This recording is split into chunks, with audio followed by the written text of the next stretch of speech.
வணக்கம். நான் பார்த்தேன், சமைத்தேன். நான் புண்ணி. நான் பூனாவில் எந்தெந்த இடத்தெல்லாம் சாப்பிட்டேன், என்னென்ன சாப்பிட்டேன் அப்படிங்கிறத தான் நான் இந்த வீடியோவில் உங்களுக்காக காமிக்க போகிறேன். இந்த வீடியோ எடுத்து ரொம்ப நாள் ஆனால் கூட என்னால் போஸ்ட் பண்ண முடியலை. இன்றைக்கி தான் அதுக்கு டைம் வந்தது. சரி, நம்ம எங்கே போனாலும் நம்ம முதல்ல அந்த கம்ஃபர்ட் லெவல், நம்ம எப்படி இருக்கிற இடம் எப்படி இருக்குது அப்படிங்கிறதெல்லாம் பார்த்துப்போம். அதுக்கப்புறம் நம்ம என்ன பண்ணுவோம்னா, எங்கே நல்ல சாப்பாடு கிடைக்கும், அதாவது அந்த ஊரில் என்ன ஸ்பெஷாலிட்டி, என்ன ரொம்ப ஃபேமஸ்ஸு, அப்புறம் அது எங்கே நல்ல ஒரு ஃபுட்டு, அதாவது அதை எந்த இடத்துல சாப்பிட்றதா ரொம்ப நல்லாயிருக்கும், நம்ம உடம்புக்கு ஒன்றும் பண்ணாது அப்படிங்கிறத தேடி போய் சாப்பிடுவோம் இல்லையா. அதே மாதிரி தான் நானும் நிறைய இடங்களுக்கு கூகுளில் சர்ச் பண்ணினேன். அப்புறம் நிறைய ப்ளாக் பார்த்துட்டு நிறைய இடங்களுக்கு நாங்களும் போய் இந்த லஞ்சு அப்புறம் பிரேக்ஃபாஸ்ட்டு, மெயினாக பிரேக்ஃபாஸ்ட் அண்ட் லஞ்சு, இதுக்கு நிறைய இடங்களுக்கு போய் ட்ரை பண்ணி பார்த்தோம்.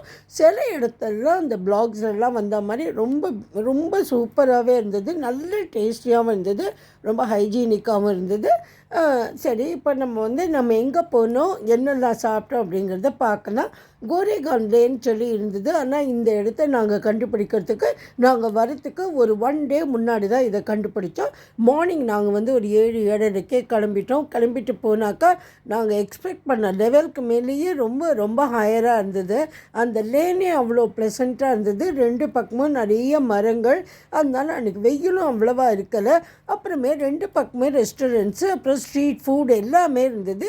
பார்க்குறதுக்கும் நீட்டாகவும் க்ளீனாகவும் இருந்தது. அதில் ஒரு இடத்த எங்கள் ஹஸ்பண்ட் சூஸ் பண்ணினார், கட்டி சட்னி அப்படின்னு சொல்லிட்டு. அந்த இடத்துக்கு தான் நாங்கள் போகும்போதே இந்த இடத்த பார்த்தோன்னே எனக்கு ரொம்ப பிடிச்சது. பாருங்க, இங்கே சாண்ட்விச் சென்டர்ஸ் மாதிரி நிறைய சாண்ட்விச் பண்ணுற இடம் இருக்குது. இதில் வெஜிடேரியன்ஸ்க்கு மாத்திரம் இல்லை, நான் வெஜிடேரியன்ஸை விரும்பி சாப்பிட்றவாளுக்கும் இந்த மாதிரி இந்த சாண்ட்விச்சஸில் அது மாதிரி அவள் ட்ரெஸ்ஸிங் என்னெல்லாம் வேணுமோ அது மாதிரி உங்களுக்கு போட்டு கொடுக்குற மாதிரி இருந்தது. அப்புறம் பஞ்சாபி தாபா ஸ்டைலில் ஒரு கடை இருந்தது. அங்கே இந்த ரொட்டி டைப்ஸ் எல்லாம் கொடுத்துட்டா. இது காஃபி சென்டர், அதாவது நல்ல டிகாக்ஷன் காஃபி, ரோஸ்டட் காஃபி. போன இடத்துல இந்த மாதிரி ஒரு 2 பக்கமே நிறைய மரங்கள் இருந்தது. நல்ல ஷேடும் நம்மளுக்கு கிடைச்சது. நான் கொஞ்சம் காரியாக அவரை கொஞ்சம் முள்ளமாக ஓட்ட சொன்னேன். அவ்வளோ ப்ரெசண்ட்டாக இருந்தது. இந்த மரத்தையும் நான் எடுத்தேன். எவ்வளோ பெரிய வேர் பாருங்கோ, அந்த வேரில் அந்த மரம் இருக்குது. ரொம்ப ரொம்ப நல்லா இருந்தது. அந்த லேன் பூராவுமே இந்த சாப்பிட்ற சின்ன சின்ன ரெஸ்டாரண்ட்ஸு, ஹோட்டல்ஸு இதுதான் இருந்தது.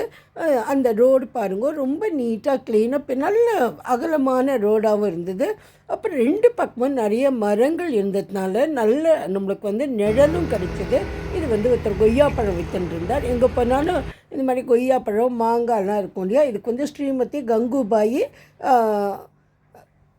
அதுக்கப்புறம் என்ன எழுதியிருக்குன்னு பார்த்து சொல்கிறேன்னா, கிருஷ்ணாஜி அப்படிங்கிற லேன், அதுதான் பேர். இது டைனிங் ரூம்னு சொல்லி பாருங்கள், அந்த இலையிலேயே அது அந்த எழுத்து மாதிரி பண்ணி வச்சுருந்தா. இந்த இடத்துல தான் நாங்கள் பிரேக்ஃபாஸ்ட் சாப்பிட்டோம்.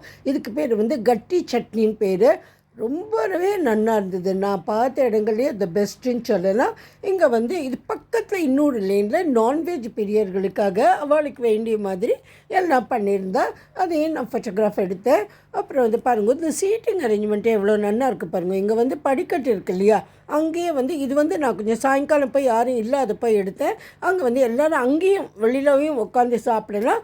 உள்ளுக்குள்ளே ஏன்னா சின்ன இடமா இருந்தால் கூட அங்கே எல்லாமே யங் பீப்புளை தான் அப்பாயிண்ட் பண்ணியிருந்தா. அவள் எல்லாமே ரொம்ப நம்மளை கவனிச்சுட்டா. அதுக்கப்புறம் அங்கே போன இடத்துல நாங்கள் நிறைய இந்த ஜாகிங்லாம் போயிட்டு young people and middle age பீப்புளெலாம் வந்திருந்தாலே அது அவள்லாம் ரொம்ப கோஆப்ரேட்டிவாக இருந்தால். நாங்கள் போன உடனே ஒருத்தர் 2 பாய்ஸ் எங்களுக்கு இந்த இடம் கொடுத்துட்டா.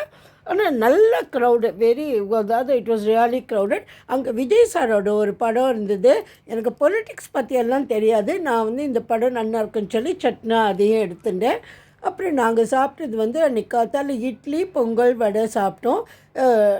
சட்னி எல்லாம் அவ்வளோ டேஸ்ட்டாக இருந்தது. நல்ல உப்பு உரப்பாக சூப்பராக இருந்தது. 2-3 சட்னியும் கொடுத்துருந்தா. இது பொங்கல்னு நினைக்கிறேன். இது என்னென்னா, நாங்கள் தங்கியிருந்தோம் இல்லையா, அந்த இடத்துல நைட்டு நாங்கள் சாப்பிட்ட டின்னர். இங்கே டின்னர் இங்கேயே ரொம்பவே டேஸ்டியாக இருந்தது.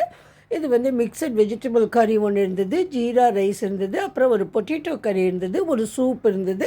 அதெல்லாம் தான் நாங்கள் ஆர்டர் பண்ணினோம். நம்மளுக்கு என்ன தேவையோ நம்ம அதை ஆர்டர் பண்ணிக்கலாம் இல்லையா. அப்புறம் ஒரு நாளைக்கு நாங்கள் ஃபுல்கா சப்பாத்தியாக அங்கே சாப்பிட்டோம். அங்கே டின்னர் வந்து எனக்கு ரொம்ப பிடிச்சிருந்தது நான் தங்கின இடத்துல. மற்றபடி எல்லாம் நான் வந்து காத்தால் கொஞ்சம் வெளியில் போயிட்டு அங்கெல்லாம் சுற்றி பார்ப்பேன். அப்புறம் இன்னொரு இடம், இந்த வைஷாலிங்கிற இடத்த பற்றி நான் வந்து நிறைய பேர் வந்து கூகுளில் இந்த ப்ளாக்ல எல்லாம் போட்டிருந்தா நிஜமாகவே ரொம்ப ரொம்ப நல்லாயிருக்கு. This is very famous for dosas. அதாவது ரொம்ப க்ரௌடு. நம்ம எப்போ போனாலும் ஒரு மணி நேரம் நின்றுட்டு அதுக்கப்புறம் தான் நம்ம பேரை என்ட்ரு பண்ணிக்கிறோம். அப்புறம் நம்மளை கூப்பிடுறா. இங்கே பாருங்க பெரிய தோசை வேணும்னா இருக்குது.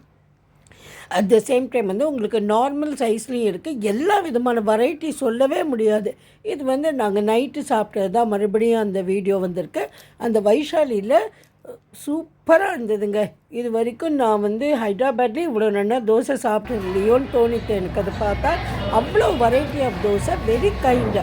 அவ்வளோ நாளி ஆனால் கூட அவள் வந்து இந்த வெயிலுக்கு வந்து இந்த ஸ்ப்ரிங்கிள்ஸ் மாதிரி போட்டிருக்கா. அதனால தண்ணி தெளிச்சுட்டே இருக்க ஃபாரினராக இருக்கா மாதிரி. நாங்கள் தங்கின இடத்துல ஃபுல்கா சப்பாத்தி இருந்தது, அதுவும் ரொம்பவே நல்லா இருந்தது. ஆலு பராத்தாவும் இருந்தது. இந்த வைஷாலியில் வந்து ரொம்ப கும்பலானால் கூட இட் இஸ் ஒர்த் வெயிட்டிங். அவ்வளோ நாடி நம்ம நின்று சாப்பிடலாம். அவ்வளோ நல்லா இருந்தது தோசை. அந்த தோசையில் இவ்வளோ வெரைட்டியான அதுதான் ஒவ்வொருத்தரும் எழுதியிருந்தால். நீங்கள் பூனா பண்ணலைன்னா கண்டிப்பாக இந்த வைஷாலியில் டிஃபன் சாப்பிட மறந்துடாதீங்கன்னு. ஆனால் உங்களுக்கு நிறைய பேஷன்ஸ் வேணும். நீங்கள் கொஞ்சம் நாள் வெயிட் பண்ணிட்டு தான் இந்த தோசையை சாப்பிட முடியும். அதை நான் சொன்ன மாதிரி. ஆனால் வெயிட் பண்ணது வந்து வேஸ்ட்டோன்னு தோணாது நம்மளுக்கு. நம்ம போன இடத்துல நம்மளுக்கு நல்ல டிஃபன் கிடச்சிதுன்னு தோணும். அட் த சேம் டைம் வயிற்றுக்கும் ஒன்றும் பண்ணலை. அதுக்கப்புறம் நாங்கள் வந்து இன்னொரு இடத்துல வந்து ராஜஸ்தானி ஃபுட் இருக்குதுன்னு சொல்லி லஞ்சுக்காக போயிருந்தோம். அதுதான் இங்கே காமிச்சிருக்கேன். இதை பற்றியும் ரொம்ப பேர் ரொம்ப பிரமாதமாக சொன்னேன். ஆனால் ஆக்சுவலாக இங்கே வந்து போனப்போ எல்லா வெரைட்டியுமே இருந்தது. அது என்னெல்லாமோ பேர் சொன்னால் தால் இருந்தது. அப்புறம் அந்த எல்லா ராஜஸ்தானி ஃபுட்டு அந்த ஃபுல்லாகவே ராஜஸ்தானி தாலி தான். நம்ம போன உடனேயே நம்மளுக்கு கையெலும்புறதுக்கு தண்ணி வந்து கொண்டு வந்து கொடுத்து நம்ம கையை அலம்பிக்க சொல்கிறா. அதுக்கப்புறம் எல்லாமே சர்வ் பண்ணுறோம். தே வேர் ஆல்சோ வெரி கைண்ட். எங்கள் என்னெல்லாம் வெரைட்டி கொடுத்தான்னு எனக்கு ஞாபகமே இல்லை. ஆனால் ஃபுல்லாக ராஜஸ்தானி தாலி தான். ரொம்ப ரொம்ப டேஸ்டியாக இருந்தது. அது பேர் வந்து கேவர்னு பேர். அதுதான் வெளியில் நான் எடுத்திருக்கேன். ஆனால் ஒரு சின்ன விஷயம், நான் எக்ஸ்பெக்ட் பண்ண அளவுக்கு இது வந்து அப்புறம் இந்த அவ்வளவு டேஸ்டியாக இருக்கலையோன்னு எனக்கு தோணித்து. இது கையெலும்புறதுக்கு தண்ணி கொடுத்தா. மற்றபடி எல்லாம் நல்லா தான் இருந்தது. ஒருவேளை என்னோடய எக்ஸ்பெக்டேஷன் லெவல் வந்து கொஞ்சம் ஜாஸ்தியாகிட்டோ என்னமோ தெரியலை. சுமாராக இருந்ததுன்னு சொல்லலாம். I will give some 70 marks கொடுப்பேன் இதுக்கு 100க்கு. இது 2-3 வெரைட்டி ஆஃப் ரோட்டி கொடுத்துருந்தாவா. இது வந்து அவளோட பாப்பட் இருந்தது, மசாலா பாப்பட். இது வந்து வெண்டைக்காய் கறி இருந்தது, தால் இருந்தது, பன்னீர் கறி ஒன்று இருந்தது. அதே மாதிரி நம்ம சாப்பிட்டப்புறமும் நம்ம எழுந்து போக வேண்டாம். நம்ம கையை அலம்பிக்கிறதுக்கு அவளே அங்கேயே இருக்க சொல்லி நம்மளோட கையெல்லாம் அலம்புறதுக்கு ஜலம் கொண்டு வந்து கொடுத்துட்றோம். அப்புறம் ஸ்வீட் இருந்தது. இங்கே 2 ஸ்வீட் நினைக்கிறேன். இதுதான் அந்த ராஜஸ்தானி கேவர் அப்படிங்கிற இடத்துல. கேவர்னால் ஒரு ஸ்வீட்டோட பேர் தான். அந்த டெக்கரேஷன்லாம் இருக்குது. உள்ளுக்குள்ளே இது மாதிரி தான் இருக்குது. அதையே நான் எடுத்திருந்தேன். ஆனால் உள்ளத்தே வச்சு எனக்கு வந்து பூனாவில் 2 இடம் வந்து ரொம்ப பெஸ்ட்டாக இருந்தது. ஒன்று வந்து வைஷாலி தோசா சென்டர், அது வைஷாலி தான் பேர். இன்னொன்று வந்து அந்த கட்டி சட்னி. இது ரெண்டுத்தையும் ஐ வில் கிவ் 100/100 ஃபார் 2த்துக்குமே. கொஞ்சம் க்ரௌடாக இருந்தால் கூட நான் சொன்ன மாதிரி ஒர்த் வெயிட்டிங்.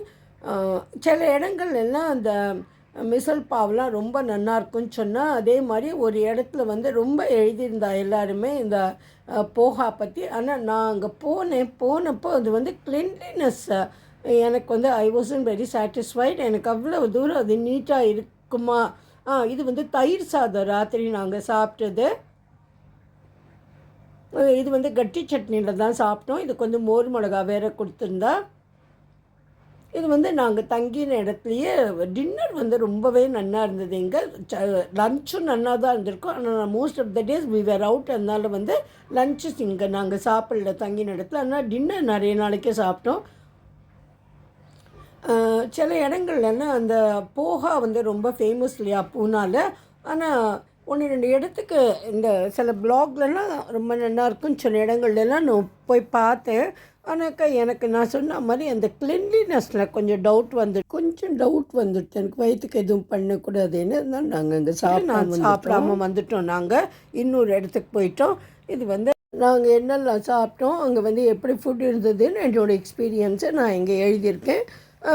ஹோப் உங்களுக்கும் இதெல்லாம் ரொம்ப பிடிக்கும்னு நினைக்கிறேன். இது வந்து நான் ஆற்றுக்கு வந்தப்புறம் ஆற்றுல பண்ணின தோசையும் சட்னியும் போட்டிருக்கேன். கொஞ்சம் உடம்பு சரியில்லாமல் இருந்ததுனால தான் என்னால் வந்து முன்னாடி இதெல்லாம் அப்லோட் பண்ண முடியல. இனிமேல் முடிஞ்ச வரைக்கும் நான் வந்து கொஞ்சம் கொஞ்சமாக அப்லோட் பண்ணுறேன் உங்களுக்கு. Thank you friends. பிடிச்சிருந்தால் லைக் பண்ணி ஷேர் பண்ணுங்க. நீங்கள் என்ஜாய் பண்ணியிருப்பேன்னு நினைக்கிறேன். Thank you very much friends.